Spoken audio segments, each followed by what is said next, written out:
자, 온라인 수업을 시작하겠습니다. 지난 시간에 통계 자료를 어떻게 수집하는가에 대해서 우리가 알아봤죠. 그래서 대표적으로 국가통계 포털 사이트를 소개해줬고, 그리고 기상청 누리집을 소개해줬습니다. 그리고 공학적 도구에는 어떤 것이 있는가. 이 공학적 도구라는 것은 수집한 통계 자료를 어떤 식으로 분석하고 눈에 보이는 그래프 자료를 만들 것인가. 그것을 쉽게 할 수 있는 그런 도구를 얘기하는 거죠. 그래서 동그라미와 이지 통계를 소개했습니다. 오늘은 이지 통계에 대해서 좀 더 지난 시간에 하지 않은 부분에 대해서 소개해 주도록 하겠습니다. 그리고 통계하면 떠오르는 위대한 인물이 있는데요. 그 인물에 대해서 한번 알아보도록 하겠습니다. 자, 그러면 이지 통계를 이용해서 우리가 지난 시간에 하다 말은 또 다른 영역의 그 공학적 도구의 활용을 해보도록 하겠습니다. 자, 이지 통계를 들어가면 이제 이런 화면이 나오죠. 그래서 이제 시작하기를 누르면 이제 이런 처음 화면이 나옵니다. 그리고 여기에 자료를 이제 입력하는 거죠. 그래서 이 부분에다가 적당한 자료를 입력합니다. 자, 이렇게 20개의 자료를 입력했어요. 자, 그리고 우리가 줄교의 그림과 도수 분포표, 또 통계 그래프 이런 것들은 해봤잖아요, 지난번에. 근데 이제 이번에는 이쪽에 통계값을 한번 눌러보도록 하겠습니다. 어떤 것들이 나오는지.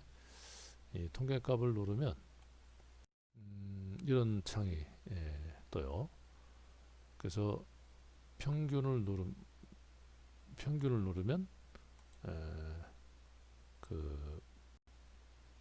이 평균을 누르면 이제 이 20개 자료에 대한 평균이 나오고요.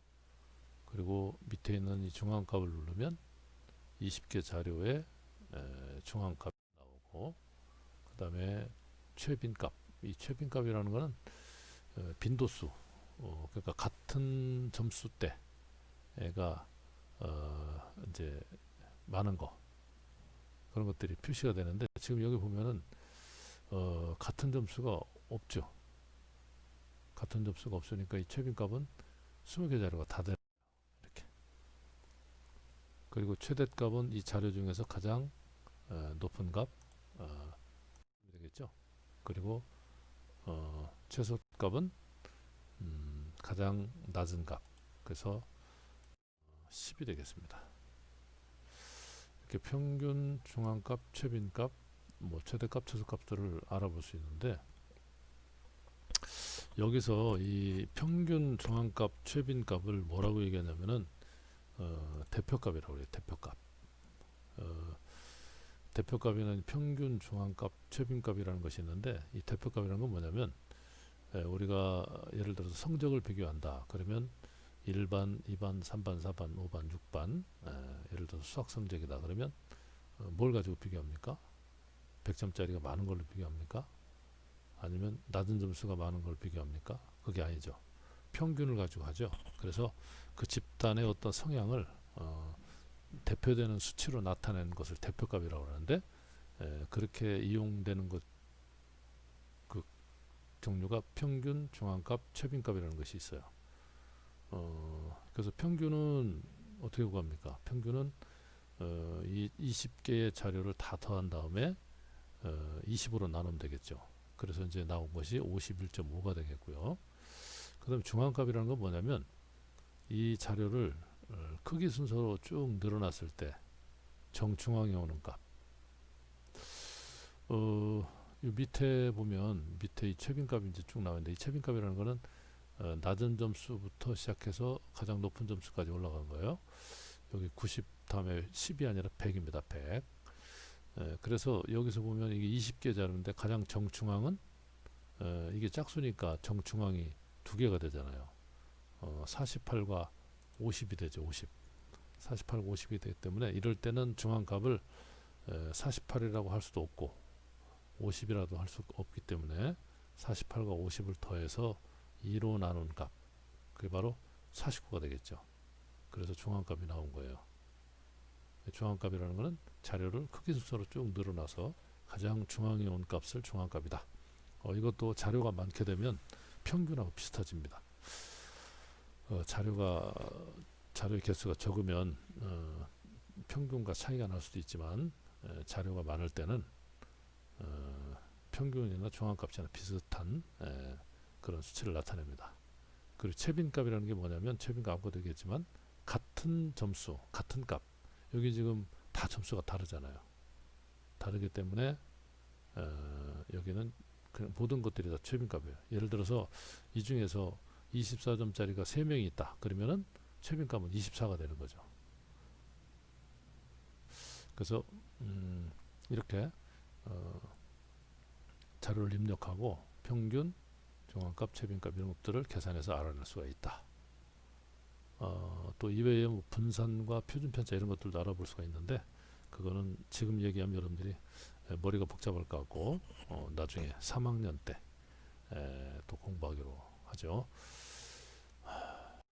자, 그리고 이제 통계하면 떠오르는 위대한 인물이 있어요. 이 사람이 누구냐면 바로 이 사람입니다. 누굴까요? 여자죠? 이 사람이 바로 누구냐면 나이팅게일입니다. 간호사.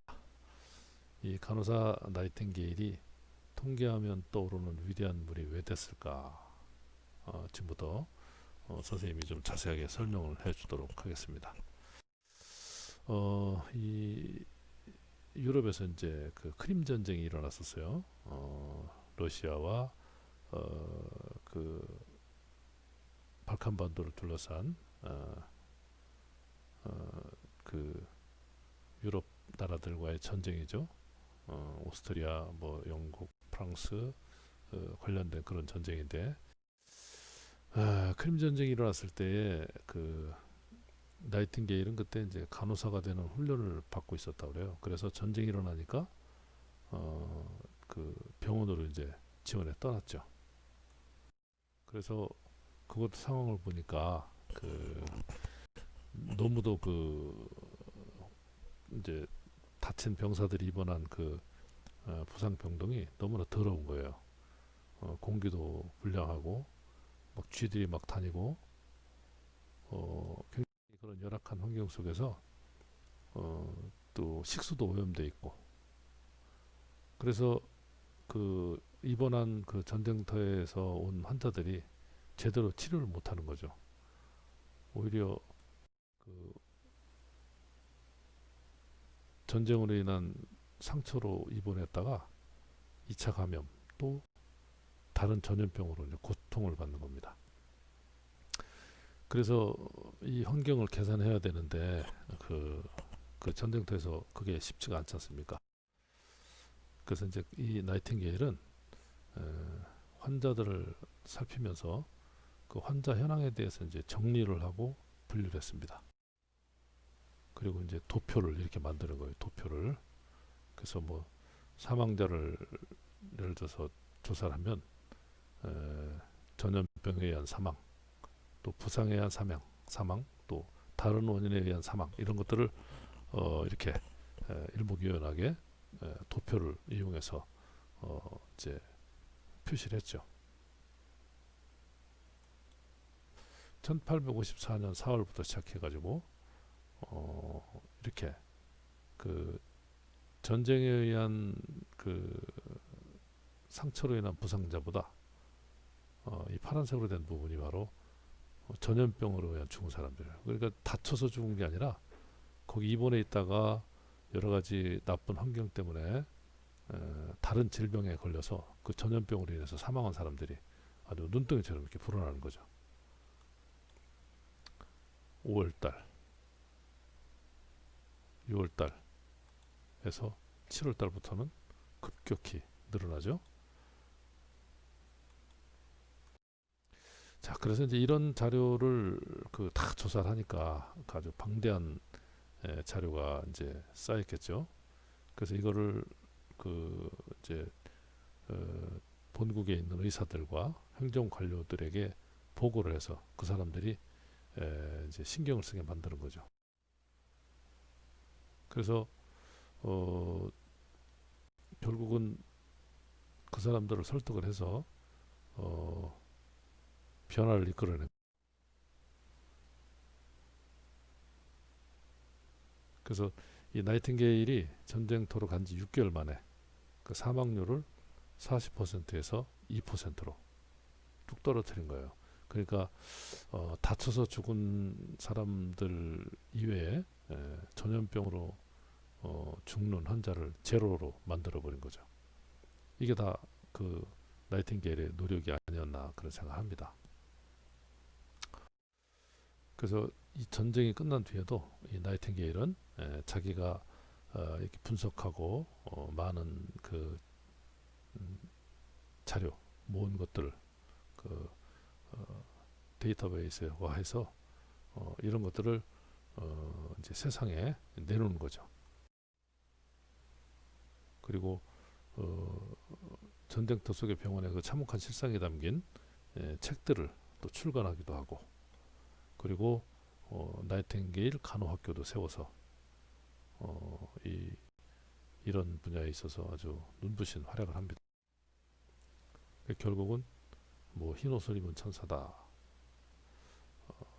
그런 칭을 얻게 되죠. 단순히 간호사로만 알려진 그녀가 아니라 이 사람은 전문적인 연구와 분석을 통해서 영국의 군대, 공공보건, 또 간호제도를 개혁한 통계학자이면서 행동가였습니다. 간호사라는 단어를 들으면 곧바로 소환되는 그 이름, 나이팅게일입니다. 간호학과를 졸업한 예비 간호사들은 간호사가 되기 전 촛불을 들고 가관식을 열어 나이팅게일 선서를 하는데요. 이 분야 전문가들이 나이팅게일을 이렇게 중요하게 생각하는 이유는 무엇일까요? 1853년부터 1856년까지 러시아가 흑해로 진출하기 위해 터키, 영국, 프랑스, 사르디니아 연합군과 전쟁을 벌입니다. 바로 크림 전쟁인데요. 당시 크림반도에서 부상당한 병사들은 비좁고 더러운 배에 실려서 500km쯤 떨어진 터키의 스쿠타리 막사 병원으로 옮겨졌습니다. 병사들이 겨우 무태 오르면 들것에 실리거나 노서에 몸이 묶인 채 가파른 언덕을 올라서 지저분한 병원으로 들어갔다고 하는데요. 군인들이 누운 얇은 매트는 피와 악취, 오물로 뒤범벅돼 있었습니다. 쥐도 우글거렸죠. 콜레라와 이질이 만연했고 하수구에는 오물이 가득했으며 화장실의 배설물은 병원 마당에 뿌려져 있었습니다. 의료 물품과 깨끗한 옷, 깨끗한 음식, 마취제도 부족했습니다. 상당수의 사지 절단술이 마취제 없이 진행됐습니다. 당시 상황이 얼마나 처참했는지 알 수 있는 대목이죠. 그런데 여기에 나이팅게일이 파견된 이후 놀라운 변화가 일어납니다. 환자를 돌보는 일은 기본. 나이팅게일은 당장 부족한 물품을 조달하기 위해서 팔을 걷어붙입니다. 나이팅게일이 발군의 행정 능력을 펼친 결과 모든 환자에게 침대와 매트리스를 제공할 수 있었습니다. 병원에 필요한 비품을 근근히 조달하면서 환자들이 일주일에 2번 옷을 갈아입을 수 있도록 조치했습니다. 그리고 나이팅게일이 병원에 도착한 지 2달 만에 성과가 나오기 시작합니다. 무엇보다 사망률이 크게 감소합니다. 1855년 겨울에 입원한 환자의 52%가 사망했지만 나이팅게일이 활약한 이후 3-4개월 만에 사망률이 20%로 떨어졌고 이러한 추세는 지속됐습니다. 책 수학의 쓸모에 따르면 나이팅게일은 뇌피셜이 아니라 정확한 통계로 승부했다고 하는데요. 나이팅게일은 크림 전쟁에서 얻은 의료 통계를 바탕으로 그래프를 만들었습니다. 대중이 이해하기 어려운 의학 내용을 쉽게 바꿨는데요. 그녀가 만든 맨드라미 다이어그램은 색깔을 이용해 사망률의 변화를 보여줍니다. 질병에 따른 사망률 증감도 확인할 수 있죠. 그래프 안쪽에 검은색으로 칠해진 저 두 칸은 전투 중에 부상을 입었던 사망자 수를 나타냅니다. 다른 원인 때문에 사망한 환자는 연한 회색으로 표현했습니다. 그래프를 보면 회색으로 표현된 부분이 훨씬 넓은데요. 이는 오로지 병 때문에 사망한 군인의 비율이 더 높다는 걸 의미합니다. 당시 질병 때문에 사망한 군인 환자가 무려 60%에 달했는데요. 이 군인들은 적의 공격을 받지 않은 순수하게 병으로 죽은 사람들이었습니다. 이 수치는 1665년 런던 대역병 기간에 발생한 런던 시민들의 사망률보다 높습니다. 이에 대해 나이팅게일은 나쁜 음식과 나쁜 공기만으로 얼마나 많은 사람이 마구잡이로 죽을 수 있는지에 관한 근대 역사상 가장 정교한 실험이라고 지적했습니다. 나이팅게일은 이를 바탕으로 병원 구조에 문제가 있다고 강력히 목소리를 냅니다. 긴 통로와 비좁은 방이 밀집된 병원은 감염의 온상이라는 지적입니다. 이에 조명과 환기 시설을 완비하고 질병 확산을 감시하기 위해 별도의 병동들로 구성된 파빌리온 형태가 병원의 표준이 됐는데요. 이렇게 병원을 재설계한 이후 질병 관련 사망률이 즉각 떨어집니다. 한편 1859년 나이팅게일은 통계 관련 업적을 인정받아서 영국의 왕립통계학회 회원으로 선출됐는데요. 런던 통계학회에 들어간 최초의 여성이 된 겁니다. 나이팅게일은 오늘날 의료 서비스 시스템의 초석을 다졌습니다. 당시 영국은 회복률과 입원 기간 또는 질병에 따른 사망률과 같은 기본적인 의료 통계조차 집계되지 않았는데요. 병원마다 질병 분류 체계 역시 제각각이었습니다. 나이팅게일은 데이터에 관한 관심 부족이 공중보건의 블랙홀이라고 생각했습니다. 이 때문에 표준 의료 양식을 만들었고 통계학자들로부터 승인을 받아 런던 대형 병원들이 이 양식을 사용하도록 했습니다. 또한 인구조사 활동에 질병과 주거 품질에 관한 데이터 수집도 포함되어야 한다고 정부에 강력히 권고했는데요. 나이팅게일의 구상들은 오늘날 국제 질병 분류 체계를 만들 때 뚜렷한 모델이 됐다고 합니다. 그리고 이 체계는 모든 현대 전염병학과 의료 데이터 과학을 위한 초석이 됐습니다. 한편 그녀의 권고는 코로나19 사태와 같은 긴급한 상황에서도 정부와 의료진이 침착하게 잘 대처하도록 도와주고 있는데요. 그녀는 집을 질병을 예방하기 위한 중요한 장소로 생각했습니다. 나이팅게일은 창문을 열어서 환기시키며 정체된 공기를 순환시킬 것을 강력히 권고했습니다. 우한발 코로나19 초기 국면에서도 약 75에서 80%의 전염이 가족 집단에서 이루어졌다고 합니다. 나이팅게일은 1880년대부터 이미 손 씻기와 위생관리의 중요성에 대해 목소리를 내고 있었습니다. 나이팅게일의 간호 노트를 보면 모든 간호사들은 낮 동안 손을 매우 자주 씻도록 주의해야 한다. 얼굴까지 자주 씻으면 더욱더 좋다. 이런 내용이 나옵니다. 나이팅게일의 이러한 조치는 오늘날까지 이어지고 있는데요. 손을 씻고 조심해서 기침을 하며 눈, 코, 입을 손으로 만지지 않아야 한다는 수칙은 코로나19 국면에서도 여전히 우리를 지켜줍니다. 헌신적인 간호사였으며 통계 능력에 행정 수완까지 뛰어났던 미친 능력의 소유자 나이팅게일. 건강에 대한 관심이 어느 때보다 높은 지금 다시 한번 그녀의 업적을 떠올려 봅니다.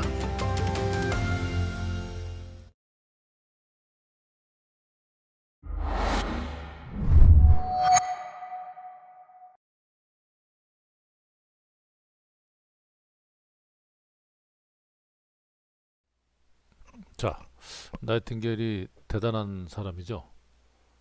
이 나이팅게일은 자기가 생각한 그 신념이나 어떤 확신을 믿고 행동가로서의 그 나이팅게일의 모습을 보여준 겁니다. 이런 사람이야말로 4차 산업혁명 시대의 인재가 되겠죠. 자, 이제 이번 시간에 배운 내용을 복습해 보겠습니다. 우리가 이지 통계를 줄교의 그림 그리고 히스토그램 또 통계 그래프 이런 것 도수 분포표 이런 것들 이외에 자료를 넣고 그 평균도 구해보고 또 중앙값과 최빈값도 구해보고 또 최대값 최소값을 구해보는 그런 것도 해봤죠. 그리고 통계하면 떠오르는 위대한 물 나이팅게일에서 우리가 알아봤습니다. 자, 다음 시간에 공부할 내용은 4차 산업혁명 시대에서 이 통계의 중요성에 대해서 다시 한번 공부해 보도록 하겠습니다. 이건 뭐 교과서에 나오는 내용은 아니지만 여러분들이 알고 있으면 굉장히 필요한 그런 것들이 되겠죠. 자, 수고 많았습니다.